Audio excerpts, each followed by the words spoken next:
Translated by Robert A. F. Thurman. 3. The disciples' reluctance to visit Vimalakirti. Then, the Licchavi Vimalakirti thought to himself, I am sick, lying on my bed in pain, yet the Tathagata, the saint, the perfectly accomplished Buddha, does not consider or take pity upon me, and sends no one to inquire after my illness. The Lord knew this thought in the mind of Vimalakirti and said to the venerable Shariputra, Shariputra, go to inquire after the illness of the Licchavi Vimalakirti. Thus having been addressed, the venerable Shariputra answered the Buddha, Lord, I am indeed reluctant to go to ask the Licchavi Vimalakirti about his illness. Why?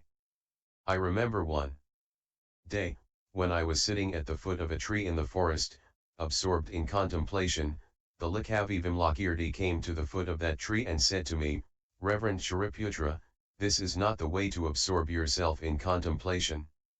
You should absorb yourself in contemplation so that neither body nor mind appear anywhere in the triple world. You should absorb yourself in contemplation in such a way that you can manifest all ordinary behavior without forsaking cessation. You should absorb yourself in contemplation in such a way that you can manifest the nature of an ordinary person without abandoning your cultivated spiritual nature. You should absorb yourself in contemplation so that the mind neither settles within nor moves without toward external forms. You should absorb yourself in contemplation in such a way that the 37 aids to enlightenment are manifest without deviation toward any convictions. You should absorb yourself in contemplation in such a way that you are released in liberation without abandoning the passions that are the province of the world. Reverend Shariputra, those who absorb themselves in contemplation in such a way are declared by the Lord to be truly absorbed in contemplation. Lord, when I heard this teaching, I was unable to reply and remained silent. Therefore, I am reluctant to go to ask that good man about his sickness. Then, the Buddha said to the venerable Maudgalyayana, Maudgalyayana, go to the Licchavi Vimalakirti to inquire about his illness. Maha is a title that means great.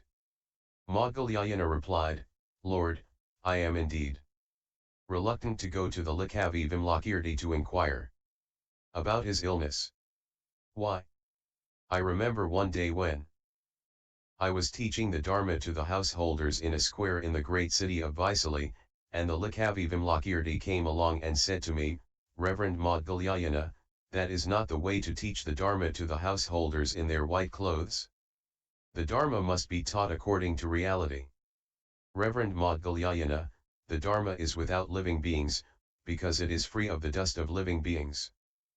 It is selfless, because it is free of the dust of desire. It is lifeless, because it is free of birth and death. It is without personalities, because it dispenses with past origins and future destinies. The Dharma is peace and pacification, because it is free from desire. It does not become an object, because it is free of words and letters, it is inexpressible, and it transcends all movement of mind. The Dharma is omnipresent, because it is like infinite space. It is without color, mark, or shape, because it is free of all process. It is without the concept of mine, because it is free of the habitual notion of possession. It is without ideation, because it is free of mind, thought, or consciousness. It is incomparable, because it has no antitheses. It is without presumption of conditionality, because it does not conform to causes. It permeates evenly all things, because all are included in the ultimate realm. It conforms to reality by means of the process of nonconformity. It abides at the reality limit, for it is utterly without fluctuation. It is immovable, because it is independent of the 6 objects of sense. It is without coming and going, for it never stands still. It is comprised by voidness, is remarkable through signlessness, and is free of presumption and repudiation, because of wishlessness. It is without establishment and rejection, without birth or destruction. It is without any fundamental consciousness, transcending the range of eye, ear, nose, tongue, body, and thought.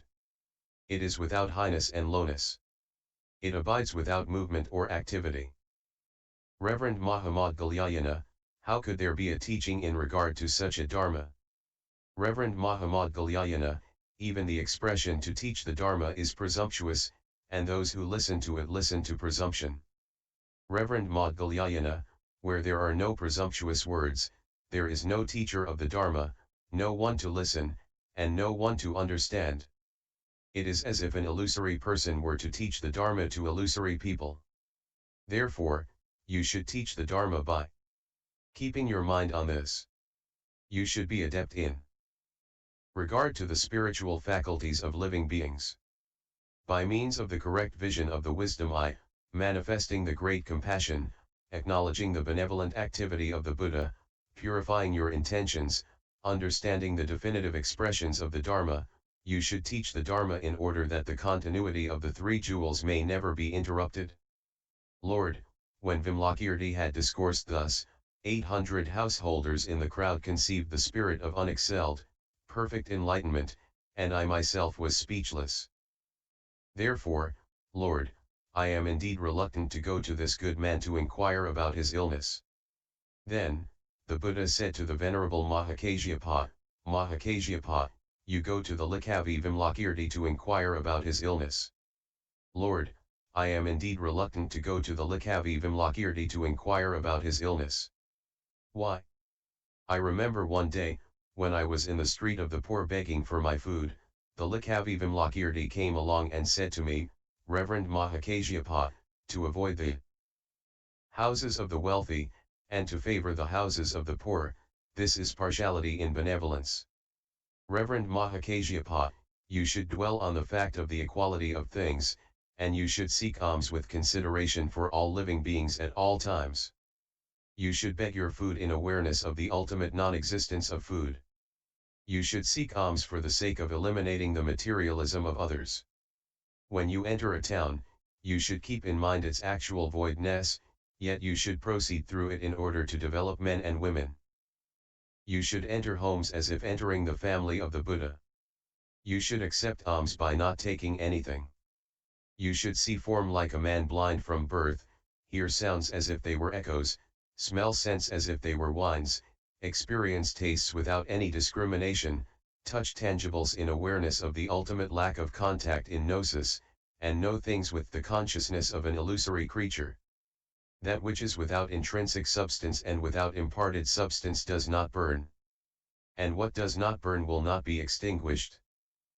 Elder Mahakasyapa, if, equipoised, a state of equilibrium, in the 8 liberations without transcending the 8 perversions, you can enter the equanimity of reality by means of the equanimity of perversion, and if you can make a gift to all living beings and an offering to all the saints and Buddhas out of even a single measure of alms, then you yourself may eat. Thus, when you eat, after offering, you should be neither affected by passions nor free of passions, neither involved in concentration nor free from concentration, neither living in the world nor abiding in liberation. Furthermore, those who give such alms, Reverend, have neither great merit nor small merit, neither gain nor loss. They should follow the way of the Buddhas, not the way of the disciples. Only in this way, Elder Mahakasyapa, is the practice of eating by alms meaningful. Lord, when I heard this teaching, I was astonished and thought, reverence to all bodhisattvas. If a lay bodhisattva may be endowed with such eloquence, who is there who would not conceive the spirit of unexcelled, perfect enlightenment? From that time forth, I no longer recommend the vehicles of the disciples and of the solitary sages but recommend the Mahayana. And thus, Lord, I am reluctant to go to this good man to inquire about his illness. Then, the Buddha said to the Venerable Subhuti, Subhuti, go to the Licchavi Vimalakirti to inquire about his illness. Subhuti replied, Lord, I am indeed reluctant to go to this good man to inquire about his illness. Why? My lord. I remember one day, when I went to beg my food at the house of the Licchavi Vimalakirti in the great city of Vaisali, he took my bowl and filled it with some excellent food and said to me, Reverend Subhuti, take this food if you understand the equality of all things, by means of the equality of material objects, and if you understand the equality of all the attributes of the Buddha, by means of the equality of all things. Take this food if, without abandoning desire, hatred, and folly, you can avoid association with them, if you can follow the path of the single way without ever disturbing the egoistic views, if you can produce the knowledges and liberations without conquering ignorance and the craving for existence, if, by the equality of the 5 deadly sins, you reach the equality of liberation, if you are neither liberated nor bound, if you do not see the 4 holy truths, yet are not the one who has not seen the truth, if you have not attained any fruit, yet are not the one who has not attained, if you are an ordinary person, yet have not the qualities of an ordinary person, if you are not holy, yet are not unholy, if you are responsible for all things, yet are free of any notion concerning anything. Take this food, Reverend Subhuti, if, without seeing the Buddha, hearing the Dharma, or serving the Sangha, you undertake the religious life under the 6 heterodox masters, namely, Purana-Kasyapa, Maskaran Gosaliputra, Samjayan Varatiputra, Kakuta Katyayana, Ajita Kesakambala, and Nirgrantha Jainanaputra, and follow the ways they prescribe. Take this food, Reverend Subhuti, if, entertaining all false views, you find neither extremes nor middle, if, bound up in the 8 adversities, you do not obtain favorable conditions, if, assimilating the passions, you do not attain purification, if the dispassion of all living beings is your dispassion, Reverend, if those who make offerings to you are not thereby purified, if those who offer you food, Reverend, still fall into the 3 bad migrations, if you associate with all maras, if you entertain all passions, if the nature of passions is the nature of a reverend, if you have hostile feelings toward all living beings, if you despise all the Buddhas, if you criticize all the teachings of the Buddha, if you do not rely on the Sangha, and finally, if you never enter ultimate liberation. Lord, when I heard these words of the Licchavi Vimalakirti, I wondered what I should say and what I should do, but I was totally in the dark. Leaving the bowl, I was about to leave the house when the Licchavi Vimalakirti said to me, Reverend Subhuti, do not fear these words, and pick up your bowl. What do you think, Reverend Subhuti? If it were an incarnation created by the Tathagata who spoke thus to you, would you be afraid? I answered, no indeed, noble sir. He then said, Reverend Subhuti, the nature of all things is like illusion, like a magical incarnation. So you should not fear them. Why? All words also have that nature, and thus the wise are not attached to words, nor do they fear them. Why? All language does not ultimately exist, except as liberation. The nature of all things is liberation. When Vimalakirti had discoursed in this way, 200 gods obtained the pure doctrinal vision in regard to all things, without obscurity or defilement, and 500 gods obtained the conformative tolerance. As for me, I was speechless and unable to respond to him. Therefore, Lord, I am reluctant to go to this good man to inquire about his illness. Then, the Buddha said to the venerable Purna Maitrayaniputra, Purna, go to the Licchavi Vimalakirti to inquire about his illness. Purna replied, Lord, I am indeed reluctant to go to this good man to inquire about his illness. Why?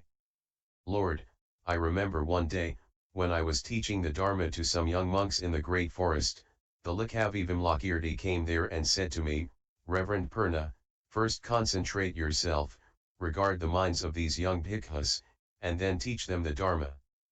Do not put rotten food into a jeweled bowl. First, understand the inclinations of these monks, and do not confuse priceless sapphires with glass beads. Reverend Purna, without examining the spiritual faculties of living beings, do not presume upon the one-sidedness of their faculties, do not wound those who are without wounds, do not impose a narrow path upon those who aspire to a great path, do not try to pour the great ocean into the hoofprint of an ox, do not try to put Mount Sumeru into a grain of mustard, do not confuse the brilliance of the sun with the light of a glowworm, and do not expose those who admire the roar of a lion to the howl of a jackal. Reverend Purna, all these monks were formerly engaged in the Mahayana but have forgotten the spirit of enlightenment. So do not instruct them in the disciple vehicle. The disciple vehicle is not ultimately valid, and you disciples are like men blind from birth, in regard to recognition of the degrees of the spiritual faculties of living beings.